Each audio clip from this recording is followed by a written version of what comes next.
नमस्कार, म गायक सम्राट अर्याल। लुकी छिपी नहेर है सानी, लुकी छिपी नहेर है सानी, नात्र लपर्ला है नानी, नात्र लपर्ला है नानी। तिम्रो हिँडाइ आहा कस्तो चाल छ, तिम्रो जवानी क्या बबाल छ। किन्न किन्न किन्न किन्न तिमीले हेरेको, लुकी छिपी नहेर है सानी, लुकी छिपी नहेर है सानी, नात्र लपर्ला है नानी। तिम्रो हिँडाइ आहा कस्तो चाल छ, तिम्रो जवानी क्या बबाल छ, तिम्रो जवानी क्या बबाल छ। राम सिटौला सर हुनुहुन्छ, गुरु हो उहाँ होइन। उहाँबाट पनि मैले सङ्गीत सिकेको छु होइन। र उहाँको एउटा सङ्गीत फर्स्ट सङ्गीत मैले चाहिँ अब गाएको थिएँ होइन। उहाँको सङ्गीत थियो पहिला गीत चाहिँ साथदेव केवल टिभी भन्ने थियो, रेकर्डिङ मृत्यु भएको थियो। र अहिले त्यो लेख्ने रचनाकार अहिले धरतीमा हुनुहुन्न होइन। उहाँ चाहिँ धेरै राम्रो हुनुहुन्थ्यो, मेरो साथी हुनुहुन्थ्यो विक्रम राई भन्ने हुनुहुन्थ्यो। उहाँ चाहिँ उहाँकै रचना मैले चाहिँ गीत गाएको थिएँ। र सङ्गीत राम सिटौला सरको हुनुहुन्थ्यो, उहाँ मेरो गुरु पनि हो। र एरेन्ज चाहिँ त्यो बेलामा अब अर्जुन गुरुले अर्जुन पोखरेलले नै गर्नुभएको थियो संजोग होइन। एरेन्ज चाहिँ त्यो बेलामा गर्नुभएको हो। साथ देऊ केवल तिमी, साथ देऊ केवल तिमी, एक्लै संसार जित्न सक्छु। हात देऊ केवल तिमी, हात देऊ केवल तिमी, एक्लै संसार जित्न सक्छु। गीत त भयो होला, 5-6वटा गीतहरू भयो होला। मैले अब गीत फेरि अब निकाल्ने अब तयारीमा भइसकेको छु होइन। रेकर्डिङ पनि भइसकेको छ गीत। मलाई चाहिँ अब भनौँ न अब अलि सानो बच्चामा हुँदाखेरि होइन, अब त्यो खेतहरूमा जाँदा होइन, घुम्न जाँदा त्यतिखेर मलाई चाहिँ अलिकति म अलिक सानै थिएँ होइन। म यसो खेततिर घुम्न जाँदा होइन, त्यतिखेर मलाई चाहिँ खोइ के मुड आयो के आयो होइन। अब चराचुरुङ्गीहरू पनि आकाशमा उडिराखेको थियो होइन त्यो बेलामा। अनि मैले एउटा खेतको एउटा आलीबाट हिँड्दै थिएँ होइन। अनि म गीत गाउँदै हिँडेँ होइन, गीत गाउँदै हिँडेँ होइन। र अब एउटा गीतलाई आफूले गाएर चाहिँ सङ्गीत दुनियाँलाई होइन म केही दिन सकौँ होइन, केही गर्न सकौँ, मैले पनि एउटा नयाँ सिर्जना दिन सकौँ होइन भन्ने नै मेरो लागेर मनमा चाहिँ एउटा चाह बढेर नै मैले सङ्गीत दुनियाँमा मैले लागेको हो होइन। मतलाली गुराँसु भएछु, मतलाली गुराँसु भएछु, बनैभरि फुलिदिन्छु, मनैभरि फुलिदिन्छु। हल्ला चलेर के भो, हल्ला चलेर के भो, माया हाम्रो अजम्बरी, माया हाम्रो अजम्बरी। माया एकचोटि हुन्छ, माया एकचोटि हुन्छ, गरिँदैन घरि घरि। हल्ला चलेर के भो, हल्ला चलेर के भो। प्रेरणा त मैले गीत सङ्गीतमा अब कहिलेकाहीँ बच्चामा हुँदाखेरि कहिलेकाहीँ चाहिँ अब डिस्कोहरूमा होइन, डिस्को गीतहरू बज्दाखेरि होइन, एउटा चाहिँ उल्लास एउटा अब सङ्गीत भनेको चिज त सबैलाई चाहिने रहेछ होइन। जस्तो उदास हुँदाखेरि पनि मान्छेले सङ्गीतै नै रोज्छ, मान्छेले उदास हुँदा पनि खुसी हुँदा पनि होइन। अब यो जसलाई पनि क्या, अब राम्रो मान्छेलाई पनि सङ्गीत नभई नहुने, अब फटा मान्छे यदि छ भने पनि फटाले पनि सङ्गीत सुन्छ क्या। कुनै बेला पनि सङ्गीत जसले पनि यसलाई रुचाउने चिज हो सङ्गीत होइन। र अब केटाकेटी म पनि एउटा गीत गाएर चाहिँ म पनि एउटा सङ्गीतलाई एउटा सहयोग गरौँ होइन, केही हेल्प गरौँ, मेरो तर्फबाट केही गर्न सक्छु भने म पनि गरौँ न त होइन भनेर चाहिँ मैले यसमा चाहिँ मैले लागि परेको छु होइन, लागि परिरहेको छु। यो अब मेरो गीत आउँदैछ, नयाँ गीत अब बजारमा आउँदैछ होइन। अब तपाईँहरू छिट्टै आउँदैछ होइन, अब रेकर्डिङ पनि भइसकेको छ। अब छिट्टै नै बजारमा अब तपाईँहरूले सुन्न पाउनुहुन्छ। अर्जुन पोखरेल चाहिँ उहाँ मेरो गुरु पनि हो होइन। र उहाँ एउटा सङ्गीत दुनियाँको बादशाह हो मैले हेरेको दृष्टिले होइन। र उहाँकै सङ्गीतमा र शब्दमा एरेन्ज सङ्गीत सबै उहाँकै हो, सबै मेरो भोइस छ त्यसमा होइन। त्यो गीत मैले चाहिँ अब बजारमा अब छिटै नै आउँदैछ, रेकर्डिङ पनि भइसकेको छ। राम्रो कुरा राम्रो हुन्छ जता पनि जहिले, राम्रो कुरा राम्रो हुन्छ जता पनि जहिले, केटाहरूको बिचमा रिसर्च गरेको छु मैले, सोर्याना विश्वास गर यो हो कुरा पक्का, तिम्रो हेराइले केटाहरूको दिलमा हान्छ धक्का, तिम्रो हेराइले केटाहरूको दिलमा हान्छ धक्का। गीत अब यो भिडियो चाँडै नै बजारबाट आइसकेपछि होइन, त्यो पनि लाइनमै छ, अर्को गीत पनि लाइनमै छ। अब यो गीत बजारबाट निकालिसकेपछि त्यो गीत पनि आइहाल्छ। त्यो पनि मैले सङ्गीत दुनियाँलाई धेरै अगाडिदेखि नै मैले सुरु गरेको हो होइन, तर बिचमा केही कारणवश कुनै प्राविधिक वश चाहे होइन, अब केही कारणवश मैले सङ्गीतलाई चाहिँ स्टप भएको थियो, ब्रेक भएको थियो, छोडेको होइन, छोडेको भए फेरि म नयाँ गीत म निकाल्दैन थिएँ होइन। म केही कारणवश मैले ब्रेक भएको थियो होइन, त्यसलाई बसेकोलाई फेरि मैले उठाएर चाहिँ अब सङ्गीत दुनियाँलाई चाहिँ फेरि मैले आफ्नो सङ्गीत दुनियाँलाई मैले एउटा केही सहयोग गर्छु भनेर म फेरि लागेको छु होइन, लागि परिरहन्छु। प्राकृतिकले नै दिएको चिज हो, कसैले बनाउने चिज होइन। अब बाजा मादल तबला बनाउनु अर्कै कुरा हो, तर पानीको झर्ना झर्छ, त्यहाँ पनि जाँदाखेरि पानीको झर्नाको आवाज आउँछ, त्यो पनि एउटा सङ्गीत हो होइन। नयाँ सिर्जना गर्नुहोस्, नयाँ चिज निकाल्नुहोस् होइन, नयाँ चिज निकाल्दाखेरि जसले पनि मन पराउँछ होइन। सहज छ सङ्गीत दुनियाँलाई चाहिँ एउटा राम्रो तरिकाले राम्रो सिर्जना गर्न सक्यो भने सङ्गीतबाट धेरै थोक हामीले पाउन सक्छौँ हामीले।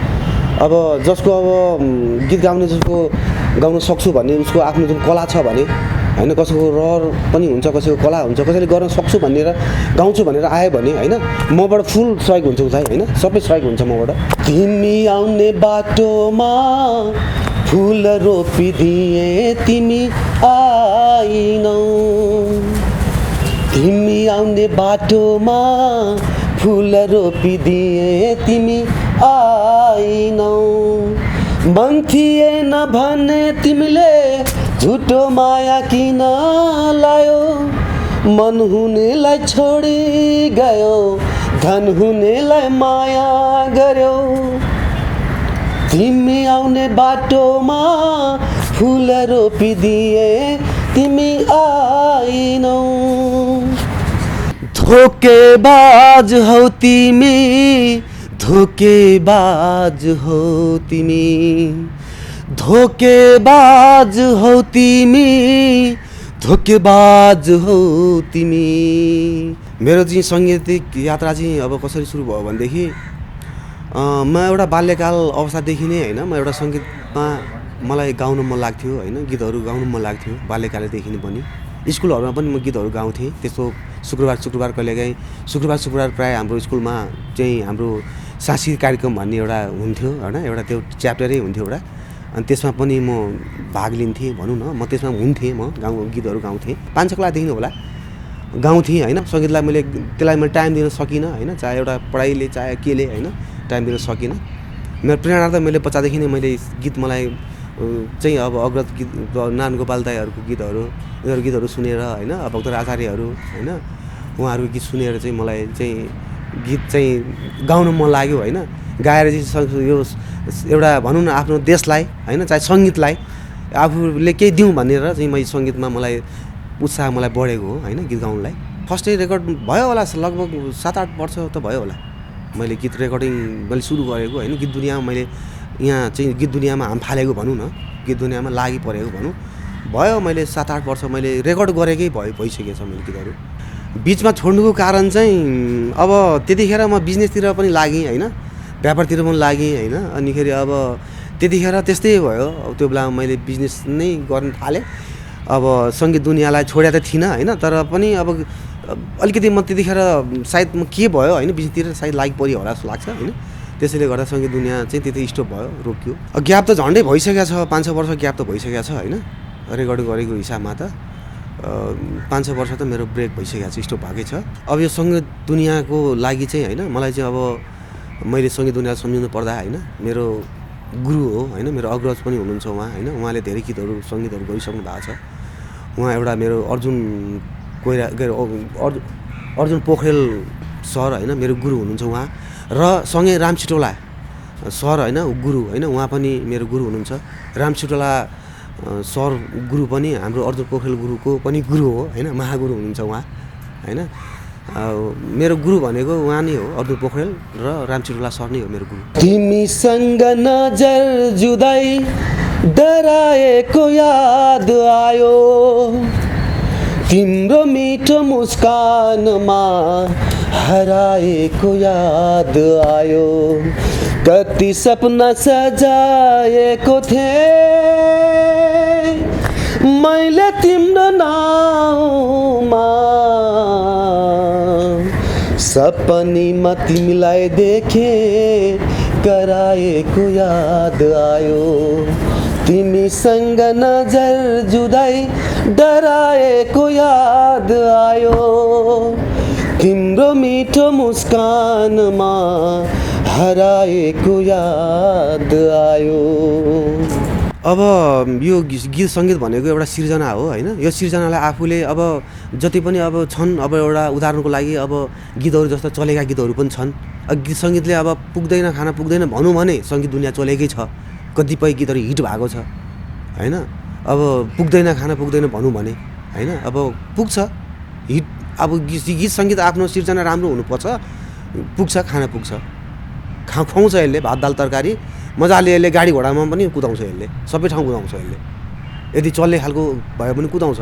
अब उठपटा गीतहरूलाई चाहिँ म के भन्छु भने उनीहरू एउटा भाइरल हुने हिसाबमा गाउने यदि हो भने होइन, त्यो हिसाबमा तपाईँहरू चाहिँ नजानुहोस् होइन। भाइरल भनेको त्यो एउटा ठुलो कुरो हुँदैन होइन। भाइरल भनेको एउटा कुनै मान्छे कुनै व्यक्तिले होइन अहिले चाहिँ अनौठो ठाउँमा एउटा भनौँ न एउटा लुगै खोलेर पनि हिँड्यो भने पनि त्यो त्यतिकै पनि भाइरल हुने चिज हो। भाइरल हुनेतिर नलाग्नुहोस् होइन, लोकप्रिय हुनेतिर लाग्नुहोस्, लोकप्रिय होस् होइन। सिख दुनियाँ चाहिँ अब सदाबहार चलिरहेको होस्, सदाबहार होस्, त्यो हिसाबले चाहिँ गीत गाउनु पऱ्यो। एउटा सङ्गीत दुनियाँले चाहिँ कसैलाई चाहिँ एउटा उपदेश सन्देश भनौँ न दिनु सक्नु पऱ्यो त्यो गीतले होइन। त्यसले चाहिँ विकृति फैलाउनु भएन अनि त्यस्तो खालको गीतहरू हुनुपर्छ। मेरो पारिवारिक त पुरै साथ छ मलाई, मैले जे गर्छु भने पनि मलाई रोक्ने कोही छैन घरमा होइन, कोही रोक्दैन। म यो गर्छु भनेपछि नगर भनेर कोही पनि उभिएको छैन, खडा भएको छैन, कोही छैन। आमा बुवा दाजु भाइ होइन जति पनि छन् मेरा इष्टमित्रहरू, नगर भनेर त्यस्तो असपोर्ट गर्ने चाहिँ कोही पनि छैन, सबैको सपोर्ट छ मलाई। साथीभाइहरूले पनि सपोर्टै छ, अब गीत गाउनुपर्छ भन्ने त्यो पनि एउटा सपोर्ट हो होइन, सबैको सपोर्ट छ मलाई। साथ सपोर्ट मलाई पुरै दिनुभएको छ, सङ्गीतकारहरूले पनि पुरै साथ सपोर्ट मलाई पुरै दिनुभएको छ। मलाई सबैभन्दा सबै मनपर्ने गीतहरू होइन, सबै मलाई गीतहरू मनपर्छ होइन। लोक पनि मनपर्छ, आधुनिक पनि मनपर्छ, डिस्को डान्स पनि मनपर्छ होइन। मलाई हरेक गीतहरू मलाई मनपर्छ। अनि त्यो अझ पश्चिमतिरको देउडाहरू होइन त्यस्तो गीतहरू पनि मनपर्छ। सङ्गीत भनेपछि मलाई सबै चिजहरू मलाई मनपर्छ, मलाई सबै गीतहरू राम्रो लाग्छ। त्यस्तो यही गायक राम्रो भन्ने त होइन, सबै सङ्गीत मनपर्छ। तर त्यसमध्येमा मलाई गीतहरू ट्रेजेडी सङ र बिछोडका गीतहरू र एकदम डान्सिङ सङहरू होइन, डिस्को डान्सहरू टाइपको गीतहरू चाहिँ मलाई मनपर्छ। खास मेरो आफूले प्रोफेसनमा मैले भन्नुपर्दाखेरि छायाङ्कन बाँकी छ, त्यो गीत यो रेकर्डिङ पनि भइसकेको छ होइन। छायाङ्कन मात्रै गर्न बाँकी छ, यो पनि अब केही कारणवशले चाहिँ रोकिएको हो होइन। अब यो छायाङ्कन पनि चाँडै छिट्टै नै अब तपाईँहरूमा सकभर 1.5देखि 2 महिनाभित्रमा तपाईँहरूले चाहिँ यो मेरो भिडियो बजारहरूमा तपाईँहरूले हेर्न सक्नुहुन्छ, सुन्न सक्नुहुन्छ। यो गीत मैले गाएर चाहिँ सङ्गीत दुनियाँलाई मैले के गर्न सक्छु भन्ने मैले आफूलाई धेरै गर्व ठानेको छु होइन। एउटा भाग्यमानी सम्झेको छु, कम्तीमा सङ्गीत दुनियाँमा सङ्गीतलाई बचाइराख्नुपर्छ। चाहे अब सङ्गीत दुनियाँलाई चाहिँ म के गर्छु भनेर चाहिँ म धेरै आफूलाई राम्रो सोचेको छु। मैले सङ्गीत दुनियाँलाई गीत गाउन पाएको छु होइन, सङ्गीत दुनियाँलाई मर्न दिन्न होइन। यो चाहिँ मैले त्यही भएर सङ्गीत दुनियाँमै म लागेको छु होइन। मेरो अन्तिम समय सङ्गीतमै म जिन्दगी मेरो यसै नै जान्छ, यसरी नै बित्छ मेरो सङ्गीत दुनियाँहरू। दर्शकहरूलाई चाहिँ म के भन्न चाहन्छु भने एउटा सङ्गीतलाई चाहिँ तपाईँहरूले चाहिँ मन पराइदिनुहोस्, राम्रोलाई राम्रो भनिदिनुहोस्, नराम्रोलाई नराम्रो भनिदिनुहोस् होइन। नराम्रो गीतहरूलाई चाहिँ त प्रोत्साहन दिनु भनेको त्यो एउटा राम्रो चिज होइन। सङ्गीतमा मात्र नभइकन कुनै पनि कार्यहरूमा पनि नराम्रो त्यसलाई नेगेटिभ थिङ्किङ होइन, त्यसलाई चाहिँ सल्लाह दिनु भनेको त्यो नराम्रो कुरा हुन्छ होइन। त्यसले गर्दा सङ्गीत दुनियाँलाई मन पराइदिनुहोस् होइन। नयाँ अब आउने गीतहरू चाहिँ अब आउने गायकहरूले चाहिँ नयाँ सिर्जनाहरू लिएर आउनुहोस् होइन, त्यही भन्न चाहन्छु। हुरी चलिरहेछ यो मन जलिरहेछ, तिम्रो याद आइदिँदा आँसु त्यसै बगेछ आँसु त्यसै बगेछ। रहर के छ भनेदेखि होइन अब एउटा नेपालमा एउटा गायक मात्रै भनेर नसोचेर होइन एउटा नेपालको एउटा नागरिक भएको हैसियतले गर्दा होइन अब दुःख लाग्छ, पीडा लाग्छ देशमा। अब कहिले के हुने होइन जे भए पनि नेपाली जनताहरूले खान लाउन र लुगा लाउन घाँस बाँस कपास चाहिँ नहुँदा मलाई साह्रै मन दुख्छ होइन, साह्रै दुखेर आउँछ मन होइन। र यसप्रति मैले एउटा आँखा खोलेको छु होइन, जुन एउटा मैले चाहिँ त्यो प्रति चाहिँ एउटा नेपाली जनताहरू होइन जति पनि होइन पछि परेका छन् होइन, जति पनि दुःखी छन्, जति पनि घाँस बाँस कपासको अभावमा जुन तडपेर जुन दौडिराखेका छन् होइन, तिनीहरूको लागि मैले चाहिँ के गर्न सक्छु होइन, गर्छु भन्ने मेरो एउटा चाहना छ होइन। र अब प्लस पोइन्ट अहिले मैले कमाएको जति अहिले त म भर्खर सुरुवातमा छु होइन, अब मैले कमाएको सङ्गीत दुनियाँबाट जति पनि कमाउने हो त्यसको पैसा हिस्सा होइन म एउटा आपतकालीन कोष भनौँ न, एउटा चाहिँ मान्छेलाई चाहिँ आपद विपद पर्दाखेरिको कोषहरू त्यो मेरो कोषले चाहिँ उसलाई चाहिँ एउटा अनुदान एउटा सहयोग गर्ने प्रदान गर्ने एउटा गर्छ होइन। त्यो मलाई एकदम मनैदेखि आएको छ र म गर्छु पनि। निष्ठुरीले छाडेर गइहाली हेर्दा हेर्दै अर्काकै भइहाली एक्लो पारेर हो माया मारेर एक्लो पारेर हो माया मारेर।